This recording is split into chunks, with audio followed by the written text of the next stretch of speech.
Hi guys, we're ready for the next instalment of our podcast with John Heenan from Estate of Five Club Ireland and how to have 2020 vision running and moving and building into 2025. Today's topics, John, we want to talk about vision, we want to talk about values, how we can actually build a vision and how that's actually birthed and based out of our values. John, what would be the first few steps? What is vision to you and what is values to you in the business world? Okay. I need to understand that your values around business can be a little bit different to some of the values you hold in life. Yeah. Okay, that's just the nature of it. A definition, what is vision? It's clearly defining who and what your organisation is, where it's going and how it's going to get there. And I think it can be very confusing. I mean, I've been doing this for a long time, and even now, every now and again I get myself confused with it. But if you think about it, you talk about a vision statement. A vision statement really is actually not for public consumption. It's actually personal. It's for your own business. Yeah. Okay? Because if you try and think about this, what reputation do you want your business to have in the marketplace? Okay? And there's a little exercise, and again, we'll get into this now. You know, 3 steps for discerning your business values. And, you know, what's your business really good at? Yeah. Okay. And identifying that. And then what are you really good at that you're not so proud of? And that's a real challenging thing sometimes, to actually be honest and sit and say, you know, we're actually good at being late. Yeah. You know, or we're actually good at not picking the right thing, or whatever. It's a time for honesty. Absolutely. Because there's only one person you're going to fool if you do not go insular and find those things out. It's yourself. Yeah. So we talked about it last week. You know, what is? And you have to be really, really honest. Yeah. And I'm not sure. Maybe it's me, or it's an age thing, or I don't know, or generational thing. But there seems to be a culture of people not accepting responsibility. Yeah. Okay? And I always find a lot of people think the word responsibility is a negative word. And yet it's the most positive word in the world. It means you have the ability to respond. Yeah. Okay? And what's the difference between responding and reacting? Okay? Reacting is an emotional response, but responding is a learnt behaviour. Yeah. Which means you can relearn it, you can change it. So if how you respond to things doesn't get you what you want, doesn't move you in the direction you want to go, well, maybe let's look and see, well, how can I get myself to respond differently? Okay, so thinking about one, your reputation in the marketplace, how you want to be recognised, how you want to be spoken of, and your business, how you know, what's its reputation in the marketplace. And there's a smart expression that says some people brighten the room by entering it and other people brighten it by leaving it. And which one are you? And if you look at the people around you in your business, is there some people you're glad the day they don't turn up? Yeah. And is there some customers you got that you wish you didn't have? Yeah. That's a conflict in your values, in that you have you've employed someone, or you've taken on a customer and you don't share their values, but you wanted the money. Yeah, and that's something that you have to work out as quick as you can, because some people, myself included, it has taken years to realise that when you're on the treadmill, when you're chasing money, because like Chuck's book is making money killing your business, where you're so fixated because the bills have to be paid, and sometimes you can have the look at it, it's better the devil you know, albeit, or even get down to the cash flow quadrant. Or if you got high income with high maintenance, low income, low maintenance, and you have to work all that out. But that's an inward journey, John. You have to work out what those values are. You'd say, right, okay, I'm not where I want to be, but here is where I'm going, and then you start to build a plan. But again, it starts with your values, because not all businesses have the same values. No, and it's also a bit like that expression, be yourself, everybody else is taken. So, and it's not about being the same as everybody else. Yeah. The fact that we are different human beings and you've got different values, that makes you different in the marketplace. That's right. And it attracts different types of people. You know, not everybody can come up with a plan or a vision that'll capture 100% of the market. I'm not too sure if there's any business that has 100% of the market. You know, there's some fair chunks of it. But, so, your vision, your values, what does that actually mean? And if you've got if there's more than yourself, and you've got a team of people, there's a process. We've got to start to look and see how you go about this. And there's different books. Traction, how the guys over there, one of their ways of doing it is look at in your own business and is there 2 or 3 people who, if everybody was like them, this business would be cooking on gas. And then go and look at the qualities and the values they bring to it. Yeah. I mean, I was even looking at this, you know, for our own business and the fulfillment side of things, you know, and of a vision statement along the lines of we care because we want to make a difference. Yeah. And for us as a business, making sure that you've got stakeholders, employees who actually care. You know, we're not necessarily, we don't just want someone to come in, put things in a box and go out the door. I actually want them to care about it. Yeah, no doubt. Now, there is a bit of an attitude, well, I'm only paid to do a job. And again, you've got to look at the marketplace and what you're in. And, you know, I'd love to pay everybody 50 grand a year, but we wouldn't be a business. Yeah. So it's not practical. But if you figure out a way to treat people as human beings, treat people as adults, and it's also not only treating them as adults, but expect them to behave as adults.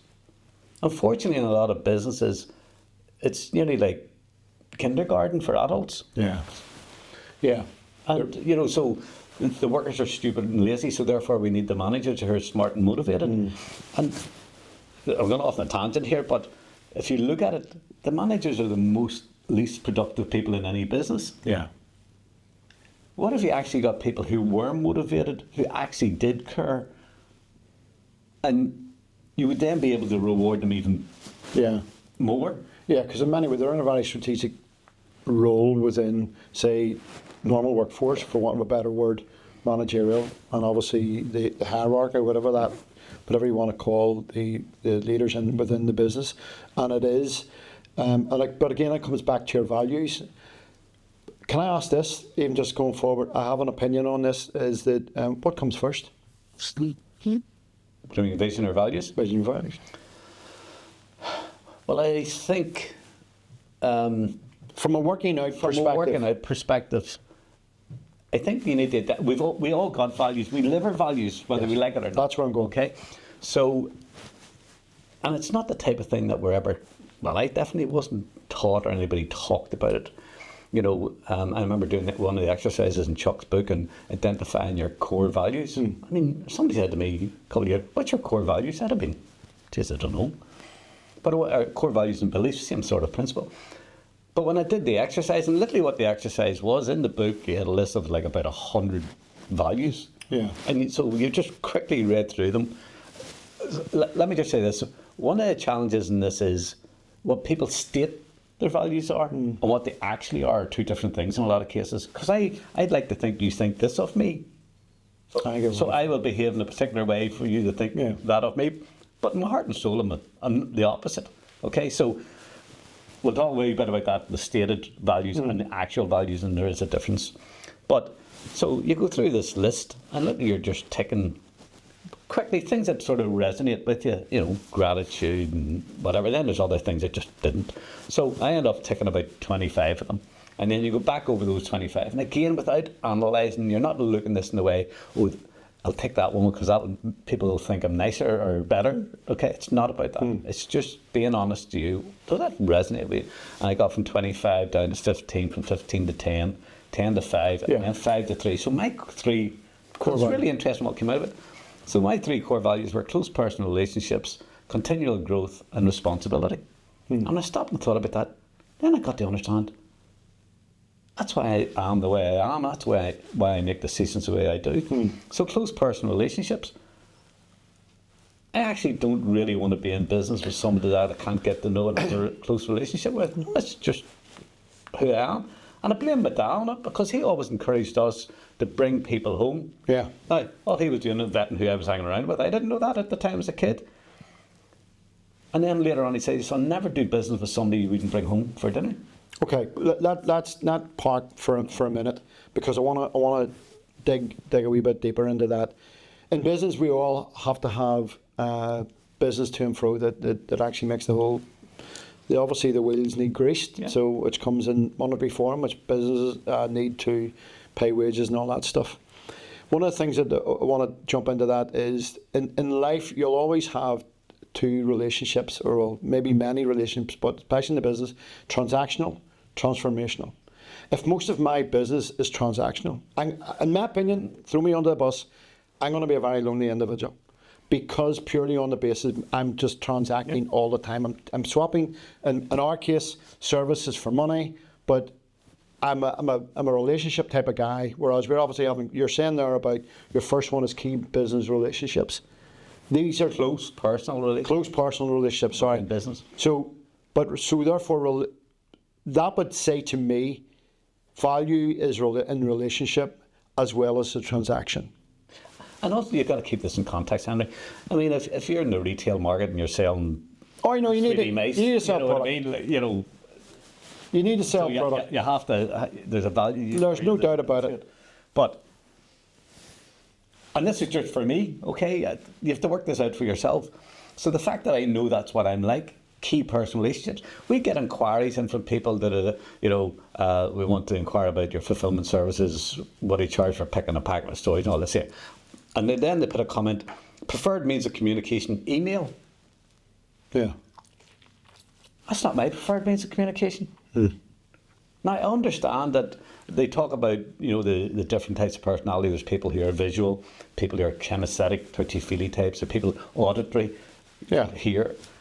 And then there's a new class now, I think Tony Robbins brought this stuff out, they're digital. So they just want to send an email. And I really have this thing going on in my head. I don't really want. Yeah. I can't. How can I? Because we're living in a digital driven, and that's. And I get that. Yeah. And as I say, maybe it's just because I'm thinking the stage I am in life and whatever. And my son Lorcan, he's now involved in that end of thing and dealing with people. So I'm letting him do his own, because he's got to figure this stuff out for himself as well. Because his core values are not 100% my. So. Yeah, they vary. I understand there's a 40-odd year age difference. So, so close personal relationships, I got to understand, that's why I am the way I am about that. Continual growth. Like, nothing drives me more mad than people just parking. Yeah. I mean, they say the day you stop learning is the day you start dying. Yeah, grand. So learn, continually learn. Well, that's not my job. Well, then why not? Why not learn how to make it your job as well? What's your value in the marketplace? Yes, we're all valuable human beings, I get that. But what's your value in the marketplace? If you can only do that and contribute that to the marketplace, that's what the marketplace values you. If you want to have more value in the marketplace, you need to learn. Yeah. But it's key. I think it's genuinely key. You need to work out the core values first.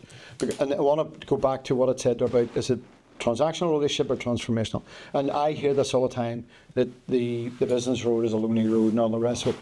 And most of the people it can be, but most of the people I've actually spoke to, when you get down to the nitty gritty, what tell me people, and a lot of the time it is transactional.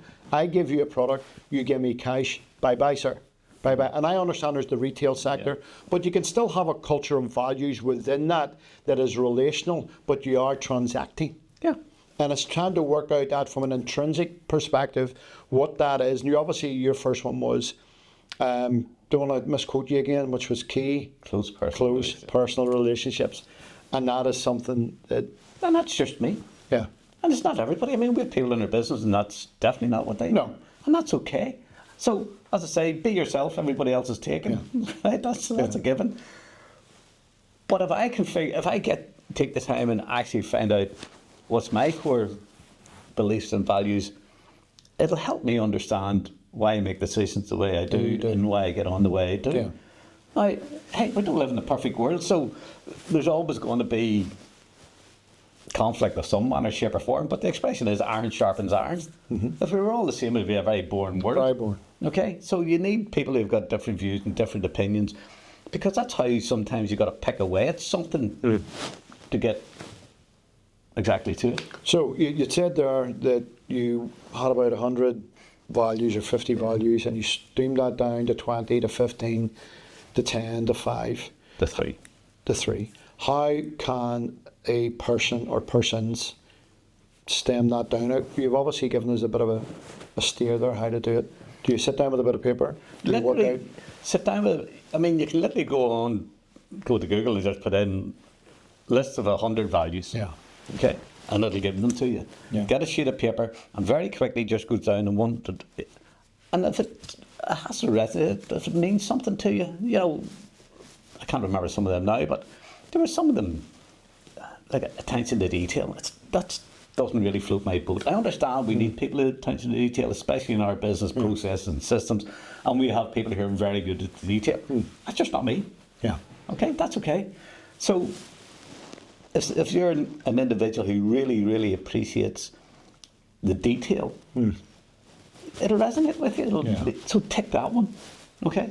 And as I say, you've got to be really honest with this, because there's a human element of us that wants to tick the one that we think makes us look the best. So you have to resist that, or at least be honest with that. Okay. No doubt. And that's literally the process. Tick them. You'll end up with 20 odd or 30, doesn't matter. Look at them again, give it a, you know. Yeah. And don't overthink it. It's not a big No, long but I process. think it evolves. I think as you delve deeper, because you're not going to write down, here's my 3 core values. I'm sure that took a bit of time. And you worked out. I sat down to do it, I don't know, many times and got halfway through it and I got all the rest. And next year, but in next year, it could probably have a variation of change. Generally not, okay, because your core values are, I mean, it depends what age you are and all the rest of it. But generally, you know, these are things that you've developed over your course of life and your experience. And, you know, when they talk about, you know, the impact of the environment that you grew up, and I'm not sure what the answer to this is, but, you know, they've done studies where they had twins, I can't remember the name of it, but this was an actual study which was done years ago. These 2 twins came from exactly the same family.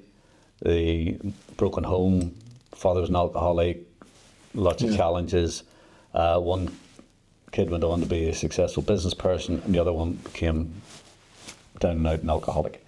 They interviewed both of them, I think, after 30 years or whatever the case may be, and the one was the down and out alcoholic said, well, look at the home I came from. Look at my father was, what do you expect? Yeah. And the second one they interviewed, he said, look at the home I came from. My father was an alcoholic.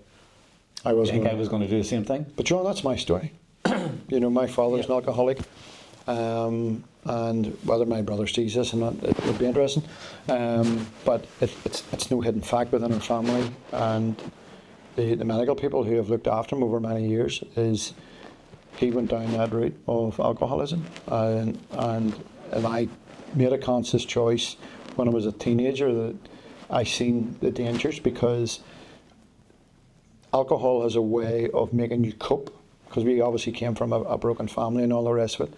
And I made a conscious decision, because I found myself at 16, 18 going down a particular road, and I realised, because my brother was obviously a lot younger there, and I seen the effect it had immediately on the family and then my sisters as well.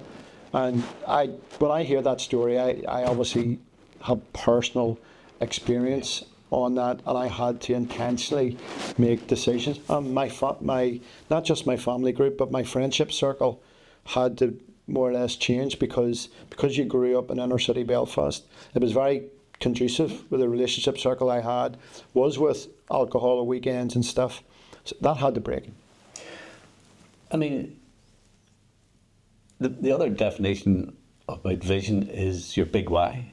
Why are you doing it? So I mean, we all have a choice. You can be a victim or a victor.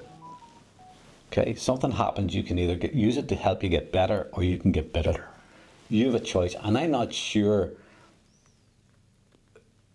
where it starts or how it starts or whatever, but at some stage in the programme, we have to take responsibility for ourselves. And I think, unfortunately, even as far as, I mean, you know, having people motivate you and all the rest of it, I mean, if they don't turn up, you better figure out how to motivate yourself. Yeah, and that's right. in a lot of ways, this is what we're talking about. So having a vision, so a vision and a big why. Chuck talks about your big why, you know, a lifetime goal. A lifetime goal is something you can't tick off.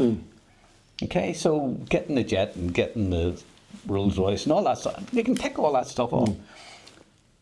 But to be the best father you can be, to make a difference in the community that you live in, you cannot tick that off. No. Okay, that's a continual thing. And that's, you know, if you look at, there's some studies, correlations between people who are at the very bottom of the socioeconomic pile and people at the very top. They suffer the same things: alcoholism, suicide. And what's the reason for that? It's because they've no vision, they've no why, they've no purpose. And that's just the way we seem to be made. We've got to have a purpose. And it's got to be bigger and beyond yourself. That's right, because now we're living in the land of opportunity. Back in the day, it was down to your education, your family, and a lot of statistically, probably back in that day, that you knew where maybe someone was going to push on. And whereas today, the internet has opened up the world from eBay to Amazon to you could sell anything at any point. You know, from doesn't matter about your education background or whatever. So moving into 2020 vision for 2025, we've looked at our values and how we can list them out, but you have to take the time to actually work them out. How then, get into 2025, if we want to look at December, this time we're in November 2024, we're running these little podcasts towards that to create and try and tweak some mindsets that allows you. I'm going to put down my values, I'm going to write down my vision for 2025. Moving into vision, how do we work that out? How can we get something, whether it be a vision board or pictures or things that actually goes, here's my values, here's the people I want to work with. Okay, so it's all got to be in line with, as I say, your big why. Why are you doing this? And it's got to be beyond just the money. The money. Okay? Yes, money's a great motivator, and trust me, you know, it's better having it than not having it. But it's a bit like retirement. It's a bankrupt idea. Yeah, it is. Once you get there, then what? Then what, yeah. And a lot of people are finding that out. I mean, the wonderful plans are, and then they get to 65 or whatever the age happens to be, and they retire. And it's death by golf or death by shuffling around a supermarket with a trolley behind the missus. I mean, it's nuts. Yeah. Okay, so why? And I genuinely believe this, and this is just me, but I genuinely think that we all have the same purpose on earth, and it's to make a difference in the world about you. Yeah.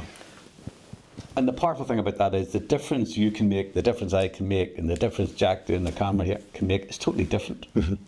Yeah. The world that we can impact is totally different. Yeah. I think this guy Paul Scanlon said the world that you can't enter is the world that you can't reach. That's right. I remember meeting a guy years ago, and he had been a drug addict and involved in drugs and all the rest of it. And he's now a social worker working in these communities. And I said, no, how do you do what you do? I mean, first of all, it frightened the life out of me. Okay, and you talk about being uncomfortable outside your comfort zone. But he said, John, I can deal with that because I've been there. Yeah. I can talk to people about challenges and building a business yeah. whatever, and because I've been there. And so that's all it is. You've built the muscle. And so really it's using your vision to help you create a compelling future for yourself. Your big why, your vision, that's what gets you out of bed when you don't really want to get out of bed and go to work. Okay? Yeah. So it's got to be something compelling. Good. Right? And the vision, you know, as you said, pictures on a wall, and, you know, you remember, Henry, I mean, I'm not sure it's years ago now, we saw this house, we live out in the country, and they were building this house out in the country, and I went online and printed out the artist's impression of it because it wasn't actually finished at the time. I printed it out and stuck it on the wall. Yeah. And do you remember you did a drone video for some drug thing or something? It wasn't a drug deal. It was an anti-drugs video we were making. But anyway, so you did this drone thing at the house, and if you actually looked at the house we actually live in, compared to that, the only difference was that the garage is over there as opposed to here. Yeah. Otherwise, it's exactly the same. And you sit and go, how does that work? It does. That's all I can tell you. There is something magical about it. Of you taking the time and getting, because your mind, we're creatures of habit, and we create habits through two things: visualization and repetition. So get a picture of what it is, what you want your life to look like, and what it means to you. Do you remember when we were down in Carlingford, and it was Daniel, I think, and he had different pictures, and then he told the story what each of the pictures meant. That's right. And his son and the rugby, and I mean, that was real. Yeah. So that's a compelling future for that man to get up and get on with what he has to do, even when he. And I think that was really key, because when people, and this is where people, because we've had to deal with this over the years, is that when you're putting a vision board down, a lot of the times there are material things in there. Absolutely, that's the easiest thing to get a picture of. It is, and in Northern Irish we're not great at that visualisation, because we think we're very materialistic, but the reality is we have to be bold and strong enough to go, when I get to a certain age, you do not want to be on the treadmill 60 hours a week. Definitely not. You want to run a business that actually serves you and serves your purpose. And putting certain pictures on, whether it's family orientated or house orientated, or in my case, a house in Spain, where but it's based around emotion, it's based around relationship, it's not based around, oh, I've got a big house in Spain, or a nice house in Spain, or a small house in Spain. You can start off there, but it needs to change. It needs to, but in essence, that in my, say, later years, because our core values are not a million miles away, you want to spend time with people that you enjoy, but your business actually serves that. Yeah. And you don't want to get to 60, 65 or 70 and fall over the line where you're running away from business rather than to it. And most business owners do want to run away, because we've all been there going, I want to give this business away. Yeah. And we'll talk about that next week on business maturity, and I'll explain a lot of detail into that. But for this, the vision and the values, and you taking the time to try and figure out how to be true to you. And there's an expression that says, what you truly want truly wants you. Only problem is I won't take the time to figure out what I truly want. Yeah. So I'll keep seeing what he has and what you have and what they have. And I keep thinking, that's what I want. And I remember as a kid having a picture of a Lamborghini Countach on the wall. I grew up in West Belfast during the Troubles. Can you imagine driving around West Belfast in a Lamborghini Countach? You'd be a drunk dealer. No, well, it wouldn't be that. You wouldn't be able to get over the ramps, because the thing would be sitting on the type of thing. Right now. Hey, you're allowed to grow up as well. No doubt. So moving into our values, pushing into your vision, thinking about, obviously we're a few more minutes left of this. Pull it all together with our values and our vision. Going into next week, obviously we're going to talk more about our big why and how that works. But setting a foundation that takes us into next week. Pull it all together for us, John. So really what you're doing is creating a future which actually compels you to act on it. That's really what you're doing. So you're creating this vision of a life that compels you to take the action. It's a bit like, strictly speaking, we all really know what it is we need to do to get on in life. Yeah. But I just can't be bothered. Yeah. So how do I get me to be bothered? Yeah. I need to change. Remember I said last week, the problem is, we're projecting something onto the wall and we're trying to change the vision, the picture on the wall. We need to change the slide in our head. That's what this is about. Changing that slide in your head to get yourself a compelling vision. And we talked a bit about hope, no matter where you are. So hopefully you looked at those three questions. What could be? Right? Give yourself a sense of what could be. Well, what is? You need to know exactly what is. Yeah. And then, okay, what are we willing to do? What are we going to actually do? That's the process. And I think that's the key thing, is that if your vision and your why is over here, in my opinion, and you can correct me, is that in itself, because I don't want to think about the decisions I'm going to make in 6 months or 8 months. I want to be making conscious decisions daily that is actually taking me towards it. And I think you have to, and how important is it to try and to actually know where you're going, because we're on the treadmill, we're running. 6 months can go by, 8 months can go by. The vision's not there because we want to make money now. But how important is it to make those intentional decisions on a regular basis? Okay, I'm not where I want to be, I've veered off a bit, but here's the path back. And again, that's why it's important to have outside eyes. You know, you mentioned about that sometimes it can be a lonely road to be a business owner, and you know things aren't going great. Well, you can't really tell the bank manager things aren't going great. No. And you can't really tell your staff things aren't going great. No. And you can't go home and tell your wife or partner things aren't going great because they'll not sleep and you're not sleeping as it is. So who do you talk to?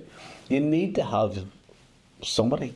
Yeah. You know, and that's what Chuck started this whole 3 to 5 thing, was about helping you build a mature business in 3 to 5 years, to actually give you support, to give you outside eyes. Because too often we're so emotionally attached to the business, and I can't allow myself to be uncomfortable long enough to make a better decision. Yeah. Because it does make you be uncomfortable. Yeah. Okay? But what could be that sense of hope? That's the vision bit. Okay? What could be? And if you can create this compelling vision, this will get you to move. Yeah. That's what it is. Yeah. I remember meeting a lady a number of years ago, and very successful in business, and sort of, what's your story? She got pregnant at 15 or something, I think it was. And she was fortunate enough, her parents were very supportive and all the rest of it. But in the process of that, she obviously must have met lots of other young people, and they didn't have that supportive home background, whatever. And she always had this thing in the back of her head that whenever she could get herself to the position, she would create this charity that dealt with young girls who got pregnant early in life and didn't have that home environment to support that. I mean, the woman was that is passion, that is value, that is vision. Okay, if your vision and values don't move you emotionally, you got to do something else. Think about this. You know, Pete Fosby did, you know, the first guy did that, the Fosby flop run and doing the backflip over the high jump. And the guy, how did you do that? He said, once I learned to throw my heart over the bar, my body followed. I know, that's brilliant. Okay. And too often we tend to try, you know, it's this idea of living this balanced life. You know, my work, my business is here, and my other life is over here. It's not. I don't think that's life. There's times, you know, you can't ever be unbalanced. If you own a business, and when you're focused on your business, you're out of balance because you're not focused on the rest of life.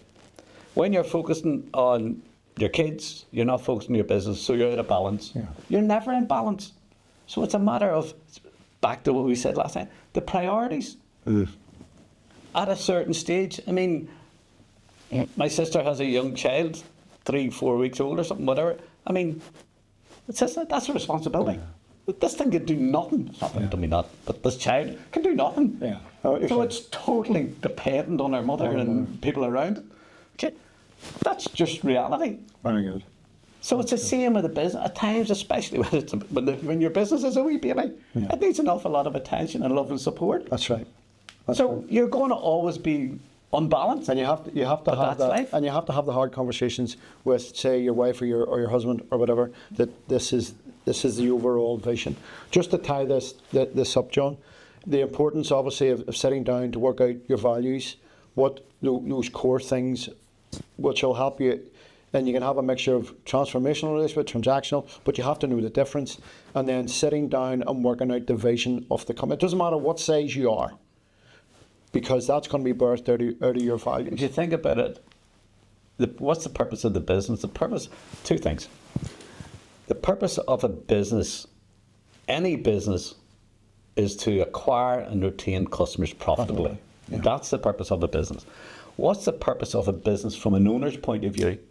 It is to give the owner the time and the money to have the freedom to choose what to do with their time and their money. That's all it does. It's giving you the freedom to choose. But generally, you have to give up your freedom in order to get it back again. Yeah. And the problem for a lot of us is, I won't let go of it. I won't commit. I'm poking at it. Yeah. You know, it's like the bacon and eggs. You know, the chicken's involved, but the pig's committed. At the end of the day, they get on the plate. Very good. Okay, same principle. So guys, just want to wrap it up. John, thank you so much. If you want to know more about John Heenan, hit him up on LinkedIn. If you want to know more about the 3 to 5 Club, it's a worldwide business club, and we have one here in Ireland. If you want to hit up www.3to5club.com to find out more information. But guys, if you want to connect with me on LinkedIn, it's Henry McCrory, and we're looking forward to see you next week. We're going to get this rolled out next week, aren't we, Jack? Yep. Guys, see you soon. Thank you too much. If you've lasted this long, well done. Thank you. See you next time. Thank you.